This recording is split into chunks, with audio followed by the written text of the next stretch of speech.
Miss Manila second runner-up na si Daniela Mostafa, target na sumali sa Binibining Pilipinas sa kanyang pagbabalik sa pageant.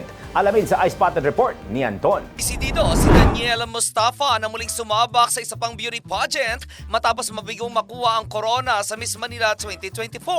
Ayon sa tinanghal na second runner-up sa Miss Manila 2024, bata pa naman siya kaya't mag-focus muna siya sa kanyang pag-aaral. Ayon sa beauty queen, sa kanyang pagbabalik sa pageant industry, may target na raw siyang pageant na sasalihan. Samantala, ikinatuwa naman ang gusto ni Daniela ang pagkakapili sa kanya bilang Face of Kings of Parañaque kahit taga Manila siya. Ayon sa beauty queen, first time umano niyang maging ambassador ng isang basketball league. Nakakatuwang inamin din na Daniela na single siya ngayon at bagamat ayaw raw muna niyang bigyan ng pansin ang love life, pero ayaw umano niyang magsalita ng tapos dahil baka sa Kings of Parañaque niya makita ang kanyang future boyfriend. Samantala, opisyal na pinakilala si Daniela bilang Face of Kings of Parañaque sa pamamagitan ng isang press conference. At iyan aking balitang showbiz para sa impilang metodong lakas, DWIZ. Ako si Anton, nagbabalita ng tama, naglilingkod ng tama.